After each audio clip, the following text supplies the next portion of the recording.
Salut à tous, le journal du foot de ce vendredi 20 mai. Cette fois, ça sent la fin du suspense, sauf retournement de situation. Kylian Mbappé devrait annoncer ce week-end sa décision à propos de son avenir. Va-t-il prolonger au Paris Saint-Germain? Va-t-il annoncer son départ pour le Real Madrid? A priori, la réponse sera samedi soir après le match contre le FC Metz en Ligue 1 au Parc des Princes ou le lendemain. Le dimanche, depuis quelques jours, la presse espagnole est un petit peu plus pessimiste concernant une potentielle arrivée de Kylian Mbappé au Real Madrid. Une chose est sûre, le timing n'arrange pas le club merengue qui prépare en ce moment sa finale de Ligue des Champions contre Liverpool. Ce sera le 28 mai prochain. Les autres infos et rumeurs du mercato, Paul Pogba, lui, va bien quitter Manchester United, sauf énorme rebondissement, libre de tout contrat en juin. Le milieu de terrain aurait pu rejoindre le grand rival Manchester City.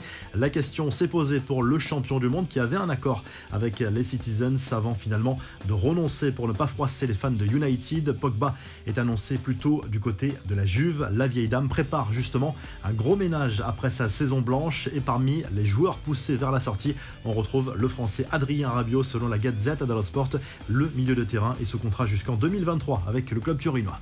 À défaut de briller en Ligue des Champions, le PSG a réussi sa saison au niveau financier. Le club de la capitale va dépasser les 650 millions d'euros de revenus sur la saison 2021-2022 et prévoit même 700 millions d'euros de budget en 2022-2023.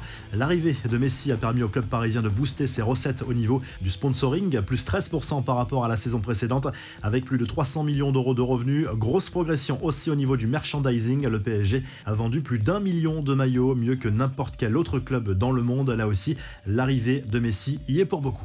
On passe aux infos en bref. Le gros craquage de Patrick Vieira, l'entraîneur de Crystal Palace, a perdu ses nerfs en s'en prenant à un supporter d'Everton à la fin du match perdu par son équipe à Goodison Park. L'entraîneur français s'est retrouvé en plein milieu d'un envahissement massif du terrain au coup de sifflet final par les supporters des Toffees.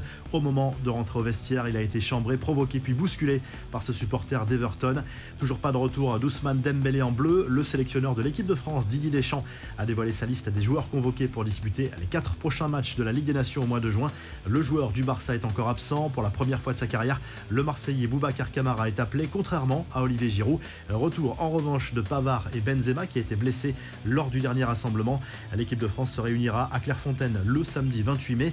Un coup d'œil également sur la liste des espoirs non sélectionnés par Didier Deschamps. Eduardo Camavinga fait partie des 23 joueurs retenus chez les Bleuets qui accueilleront la Serbie le 2 juin avant de se déplacer en Arménie 4 jours plus tard et en Turquie pour y défier l'Ukraine le 9 juin dans le cadre des qualifications à l'Euro Espoir.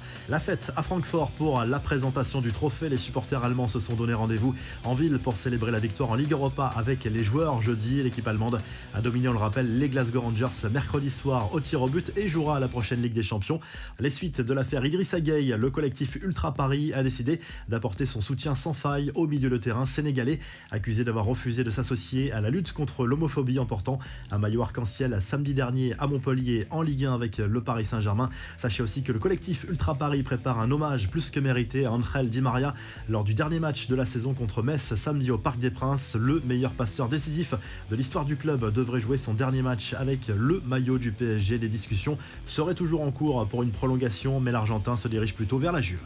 La revue de presse en file en Espagne où le Mundo Deportivo se penche sur le mercato du FC Barcelone. Le club Blaugrana rêve du trio offensif Fati, Lewandowski, Rafinha. Le dossier de l'attaquant polonais n'est pas simple parce que le Bayern veut absolument le conserver. Celui de l'ailier de Leeds est plus accessible, surtout en cas de relégation du club anglais en fin de saison. Du côté du journal Sport, on se concentre sur l'avenir du français Ousmane Dembélé qui donnerait bien sa priorité pour rester au FC Barcelone et donc prolonger son contrat. Du côté des clubs intéressés, on a le Bayern de Munich, le Paris Saint-Germain et Chelsea notamment. La semaine prochaine sera décisive pour l'avenir de Dembélé parce qu'il y aura une réunion entre les représentants du club Blaugrana et les représentants du joueur. Ce sera sans doute la dernière chance pour prolonger Dembélé. Et du côté de la Gazette dello Sport, on se penche bien sûr sur la course au titre en Serie A. L'ultime journée se jouera ce dimanche. L'AC Milan, le leader qui possède 2 points d'avance sur l'Inter, sera en déplacement sur le terrain de Sassuolo alors que les Nerazzurri